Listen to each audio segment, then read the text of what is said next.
Hello বন্ধুরা, আমার West Bengal number one success academy. আমি সাধারণত এমসিকিউ প্রতিদিনই 10টা 15টা 20টা করে আপনাদের সুবিধার্থে দেই। জাস্ট এগুলো মুখস্থ করার কিছু না, এগুলো জাস্ট প্রত্যেকদিন রিভার্স করে নেবেন, তাতেই হয়ে যাবে। তো আজকে আমি আপনার 15টা নিয়ে আসছি। তো সুন্দরভাবে দেখো জিনিসগুলা। দেখলে সাধারণত SSC, CD, KP, West Bengal police এগুলার মধ্যে সাধারণত দিয়ে থাকে সিম্পল জিনিস। তো শুরু করি। 1 নম্বর, ভারতীয় সংবিধানের কোন অনুচ্ছেদে অস্পৃশ্যতা দূরীকরণ এর কথা বলা হয়েছে? তাহলে ভারতের সংবিধানে কোন অনুচ্ছেদে অস্পৃশ্যতা দূরীকরণ? অপশন: 19 নম্বর অনুচ্ছেদ, 14 নম্বর অনুচ্ছেদ, 17 নম্বর অনুচ্ছেদ, না 21 নম্বর অনুচ্ছেদ? বলো, ভারতের সংবিধানের কোন অনুচ্ছেদে অস্পৃশ্যতা দূরীকরণের কথা বলা হয়েছে? এটা হবে তোমার সি, 17 নম্বর অনুচ্ছেদ। 17 নম্বর অনুচ্ছেদে কি বলা হয়েছে? সংবিধানের 17 নম্বর অনুচ্ছেদ অস্পৃশ্যতা নিষিদ্ধ করে এবং এর যে কোনো রূপ অনুশীলনকে দণ্ডনীয় অপরাধ বলে ঘোষণা করে। ঠিক আছে, নেক্সট। পশ্চিমবঙ্গের কোন জেলাকে ধানের গোলা বলা হয়? পশ্চিমবঙ্গ থেকে একটা দিয়েছে, এটা দিয়েছে পশ্চিমবঙ্গের কোন জেলাকে ধানের গোলা বলা হয়? Option: Murshidabad, B Hooghly, C Purba Bardhaman, D Bankura. কোনটা হবে? ধানের গোলা পশ্চিমবঙ্গের কোন জেলাকে ধানের গোলা বলা হয়? এটা অবভিয়াসলি পূর্ব বর্ধমান হবে। প্রচুর পরিমাণে ধান উৎপাদনের কারণে প্রচুর পরিমাণে ধান উৎপাদন হয় এই পূর্ব বর্ধমানে। এর কারণে পূর্ব বর্ধমান জেলাকে পশ্চিমবঙ্গের ধানের গোলা বলা হয়। ঠিক আছে, নেক্সট। আবার ইতিহাস থেকে একটা দিয়েছে, দিল্লি সুলতানির কোন শাসক ইকতা প্রথা প্রবর্তন করেছিলেন? তাহলে দিল্লির সুলতানের কোন শাসক ইকতা প্রথা প্রবর্তন করেছিলেন? বলো। অপশন: ইলতুৎমিশ, না বলবন, না কুতুবউদ্দিন আইবক, না আলাউদ্দিন খলজি? দিল্লির সুলতানির কোন শাসক ইকতা প্রথা প্রবর্তন করেছিলেন? বলো, তাড়াতাড়ি বলো, কি হবে? এটা অপশন এ, ইলতুৎমিশ। সুলতান ইলতুৎমিশ সাম্রাজ্য পরিচালনার সুবিধার্থে এবং সৈন্যদের বেতন প্রদানের বদলে ভূমি বরাদ্দ বা ইকতা প্রথা চালু করেছিলেন। এটা মনে রাখার তাহলে সিম্পল ট্রিক্স দিয়ে দিয়েছে। সেটা হতেছে তার সাম্রাজ্য পরিচালনা করার জন্য এবং সৈনিকদের বেতন প্রদানের বিরুদ্ধে, বিরুদ্ধে না, বেতনের বরাদ্দ করতে এই ইকতা প্রথা চালু করেন। বরাদ্দ বা ইকতা প্রথা চালু করেন। বরাদ্দ, বরাদ্দ বা ইকতা। এই জায়গায় আবার আরো একটা প্রশ্ন পাইলাম, তাহলে বরাদ্দ প্রথা কে চালু করেন? ওই ইলতুৎমিশে। ওকে, নেক্সট। কম্পিউটার থেকে দিচ্ছে, কম্পিউটারের প্রধান মেমোরি কোনটি? প্রধান মেমোরি, কম্পিউটারের প্রধান মেমোরি কোনটি? A CD ROM, B RAM, C hard disk, না ডি পেন ড্রাইভ? বলো, কি হবে? প্রধান মেমোরি, প্রধান মেমোরি কোনটি? অবভিয়াসলি রাম। রাম এর ফুল ফর্ম নাম হতেছে র্যান্ডম অ্যাক্সেস মেমোরি। রামের ফুল র্যামের ফুল ফর্ম হতেছে random access memory. Random access memory হলো কম্পিউটারের প্রধান বা প্রাথমিক মেমোরি, যেখানে চলমান প্রসেসগুলো থাকে। তাহলে কম্পিউটারের প্রধান মেমোরি কোনটি? র্যাম। র্যামের ফুল ফর্ম হতেছে কি? Random access memory. Okay, next. ভারতের কোন রাজ্যে কাজিরাঙ্গা জাতীয় উদ্যান অবস্থিত? ভারতের কোন রাজ্য? বলো। মধ্যপ্রদেশ, উত্তরাখণ্ড, পশ্চিমবঙ্গ, না অসম? এটা তো সিম্পল জিনিস, সবাই জানে। ভারতের কোন রাজ্য কাজিরাঙ্গা উদ্যান? কাজিরাঙ্গা উদ্যান অবভিয়াসলি হতেছে ডি, অপশন ডি, অসম রাজ্যে অবস্থিত কাজিরাঙা জাতীয় উদ্যান একশৃঙ্গ গন্ডারের জন্য বিখ্যাত। আরো একটা প্রশ্ন পেলাম, তাহলে একশৃঙ্গ গন্ডারের জন্য কোন উদ্যান বিখ্যাত, সেটাও পেয়ে গেলাম। তাহলে কাজিরাঙা জাতীয় উদ্যান। মানে মাঝে মাঝে অনেকগুলো প্রশ্ন এইভাবে ওইভাবে ঘুরিয়ে দেয়, সেটাকে তোমাকে ভালো করে বুঝতে হবে, বুঝে প্রশ্নটা উত্তর দিতে হবে। যেহেতু এটা সুন্দর করে রাইট দিয়ে রেখেছে, সুন্দর করে রাইট দেওয়া হয়েছে, সেহেতু বোঝার সুবিধার্থে, তোমাকে মনে রাখার সুবিধার্থে দেওয়া হয়েছে। যেমন অসম রাজ্যে অবস্থিত কাজিরাঙ্গা জাতীয় উদ্যান একশৃঙ্গ গন্ডারের জন্য বিখ্যাত। কাজিরাঙ্গা জাতীয় উদ্যান তাহলে কোথায়, সেটা হচ্ছে অসমে। সেটা কি জন্য বিখ্যাত? একশৃঙ্গ গন্ডারের জন্য বিখ্যাত। নেক্সট, ছৌ নাচ পশ্চিমবঙ্গের কোন জেলার প্রধান সাংস্কৃতিক বৈশিষ্ট্য? ছৌ নাচ পশ্চিমবঙ্গের কোন জেলায় হয়? অপশন: নদিয়া, পুরুলিয়া, বীরভূম, দার্জিলিং। বলো। ছৌ নাচ হয় পুরুলিয়া, যে পুরুলিয়ায়, যে তোমার ঐতিহ্যবাহী এবং বিশ্ববিখ্যাত মুখোশ নৃত্য, যে মুখের মধ্যে আলাদা ধরনের মুখোশ পরে যে নৃত্য করে, অনেক টিভিতে টেলিভিশনে দেখেছো তোমরা। এটা সাধারণত পুরুলিয়া জেলায় বিখ্যাত ছৌ নাচ। সিম্পল জিনিস মনে রাখবেন, টিভিতে অনেক দেখেছেন, মুখের মধ্যে মুখোশ পরে নৃত্য করে। এক এক এক ধরনের আলাদা ধরনের নৃত্য করে, দেখেছেন। অনেক জাদু কৌশলও ওই নৃত্যের মধ্যে তারা দেখায়, অনেক ধরনের অঙ্গভঙ্গও তারা দেখায়। সেটাকেই ছৌ নাচ বলা হয়। এটা সাধারণত পুরুলিয়ায় ঐতিহ্যবাহী নৃত্য। ওকে, নেক্সট। অলিম্পিকে ব্যক্তিগত পদক জয়ী প্রথম, ব্যক্তিগত পদক। অলিম্পিকে আবার দেখো অনেক ধরনের পদক থাকে, ব্যক্তিগত পদক থাকে, জাতীয় উদ্দেশ্যের পদক থাকে, দেশের পদক থাকে।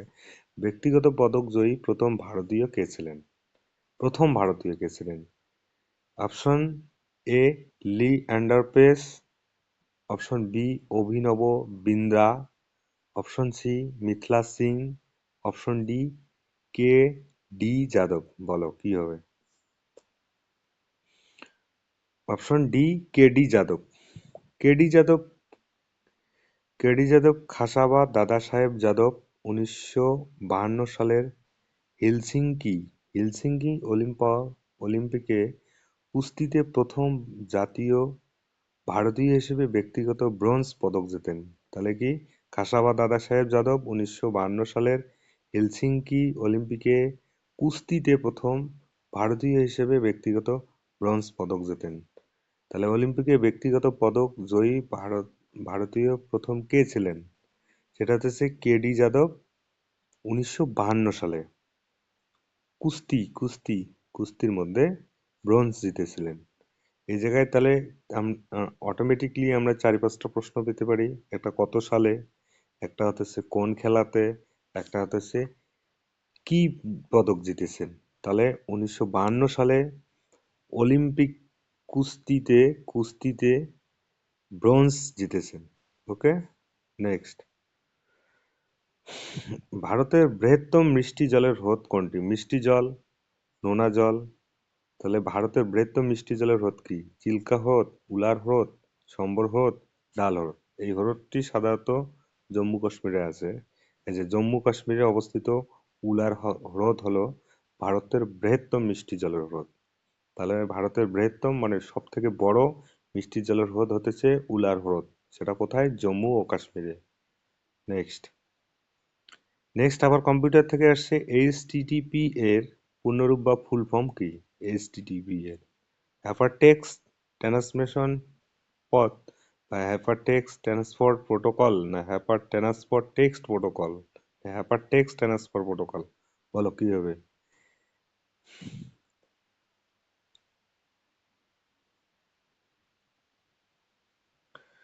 এটার উত্তর হবে হাইপারটেক্সট ট্রান্সফার প্রোটোকল। এইচটিটিপি হলো ওয়ার্ল্ড ওয়াইড ওয়েবে ডেটা ট্রান্সফার করার প্রধান protocol. Hyper hypertext transfer protocol, text protocol, এটাই মনে রাখবে, তাই হয়ে যাবে। নেক্সট। স্বাধীন ভারতের প্রথম শিক্ষামন্ত্রী কে ছিলেন? একদম গুরুত্বপূর্ণ প্রশ্ন, অনেকে ভুল করে। তো স্বাধীন ভারতের প্রথম শিক্ষামন্ত্রী কে ছিলেন? Option A Maulana Abul Kalam Azad, option B doctor B R Ambedkar, option C Jawaharlal Nehru, না অপশন ডি সর্দার বল্লভভাই প্যাটেল? বলো কি হবে? স্বাধীন ভারতের প্রথম শিক্ষামন্ত্রী কে ছিলেন? স্বাধীন ভারতের প্রথম শিক্ষামন্ত্রী ছিলেন মৌলানা আবুল কালাম আজাদ। তিনি স্বাধীন ভারতের প্রথম শিক্ষামন্ত্রী ছিলেন এবং তার জন্মদিন জাতীয় শিক্ষা দিবস হিসেবে পালিত হয়। তাহলে এই জায়গায় আরো একটা প্রশ্ন করলাম যে কার জন্মদিনে জাতীয় শিক্ষা দিবস হিসেবে পালিত হয়? সেটা হতেছে মৌলানা আবুল কালাম আজাদ। ওকে, নেক্সট। ভারতীয় সংবিধানের কোন তফসিলটি কেন্দ্র ও রাজ্যের মধ্যে ক্ষমতা বন্টন নিয়ে আলোচনা করে? ক্ষমতা আর বন্টন। এক, অষ্টম তফসিল, ষষ্ঠ তফসিল, সপ্তম তফসিল এবং নবম তফসিল। বলো কি হবে? ভারতের সংবিধানের কোন তফসিলটি কেন্দ্র ও রাজ্যের মধ্যে ক্ষমতা বন্টন নিয়ে আলোচনা করে? কেন্দ্র ও রাজ্য, এটা অটোমেটিক অপশন সি, সপ্তম তফসিলে। এই তফসিলটি কেন্দ্র তালিকা, রাজ্য তালিকা এবং যুগ্ম তালিকার মাধ্যমে কেন্দ্র ও রাজ্যের মধ্যে ক্ষমতা ভাগ করে দেয়। তাহলে ভারতীয় সংবিধানের কোন তফসিলটি কেন্দ্র ও রাজ্যের মধ্যে ক্ষমতা বন্টন নিয়ে আলোচনা করে? তাহলে সপ্তম তফসিল। এই তফসিলটি কেন্দ্র তালিকা, রাজ্য তালিকা এবং যুগ্ম তালিকার মাধ্যমে কেন্দ্র ও রাজ্যের মধ্যে ক্ষমতা ভাগ করে দেয় সপ্তম তফসিলে। নেক্সট, পশ্চিমবঙ্গের দৈর্ঘ্যতম সেতুর নাম কি? এটা অনেক অনেক অনেক পরীক্ষা দিয়েছে, অনেকে ভুল করে, অনেকে তোমার রবীন্দ্র সেতু দিয়ে আসে। তো অটোমেটিকলি এটি জয়ী সেতু হবে। তিস্তা নদীর উপর নির্মিত এই সেতুটি বর্তমানে পশ্চিমবঙ্গের দৈর্ঘ্যতম সড়ক সেতু। ওকে, নেক্সট। পলাশের যুদ্ধ কত তারিখে সংঘটিত হয়? কত তারিখ, এটাতে সাল দেয় না, কিন্তু অনেকে আবার ভুল ভাল দিয়ে আসে। পলাশির যুদ্ধ 1757 কত তারিখে সংঘটিত হয়? দেখো, একদম সিম্পল জিনিস কিন্তু অনেক হার্ড। সাল তো সবারই কম বেশি মনে থাকে, এখন তারিখটা। পলাশির যুদ্ধ তাহলে কত সালে সংঘটিত হয়? পলাশির যুদ্ধ সংঘটিত হয় 1757 সালে 23শে জুন। সরি, আমি 22-এ বলছি, 23শে জুন হবে এটা। 1757 সালে 23শে জুন সিরাজদৌল্লা এবং রবার্ট ক্লাইভের বাহিনীর মধ্যে পলাশির যুদ্ধ হয়েছিল। তাহলে পলাশির যুদ্ধ 1757 সালে 23শে জুন সিরাজদৌল্লা এবং রবার্ট ক্লাইভের বাহিনীর মধ্যে পলাশির যুদ্ধ হয়। নেক্সট, কম্পিউটারের ভাষায় বিইউজি বলতে নিচের কোনটিকে বোঝানো হয়? হার্ডওয়্যারের সমস্যা, না সফটওয়্যারের ভুল বা ত্রুটি, অ্যান্টিভাইরাস, না ভাইরাস? অটোমেটিক সফটওয়্যার ভুল ও ত্রুটি। সফটওয়্যার প্রোগ্রামের কোডিং বা লজিকগত ত্রুটিকে বিইউজি যা যা ফলাফল ভুল করে। ওকে, বিইউজি। নেক্সট, লাস্ট প্রশ্ন আমাদের, সেটা হতেছে কোন সুলতানকে পাগলা রাজা বলা হতো? কোন সুলতানকে, ভারতের কোন সুলতানকে পাগলা রাজা বলা হতো? মোহাম্মদ বিন তুঘলক, ফিরোজ শাহ তুঘলক, গিয়াসউদ্দিন তুঘলক, না নাসিরউদ্দিন শাহ? বলো, কোন সুলতানকে পাগলা রাজা বলা হয়? মোহাম্মদ বিন তুঘলক। রাজধানী স্থানান্তর এবং তাম্রমুদ্রের মতো বিতর্কিত সিদ্ধান্তের কারণে তার যে রাজধানী সেটা স্থানান্তর করেছে অন্য জায়গায়, এবং তিনি তাম্রমুদ্র প্রচলন করেছিলেন, বা সেই কারণের বিতর্কতার সিদ্ধান্তের কারণে তাদের মধ্যে, বা সেই সিদ্ধান্তের উপস্থিতির কারণের জন্য তাকে পাগলা রাজা বলে অভিহিত করা হয়। তাহলে কোন সুলতানকে পাগলা রাজা বলে অভিহিত করা হয়? মোহাম্মদ বিন তুগলককে। ওকে, তাহলে আজকে আমাদের এই অবধি শেষ। নেক্সট নিয়ে আবার আসবো। থ্যাংক ইউ, ভালো থাকবেন, সুস্থ থাকবেন।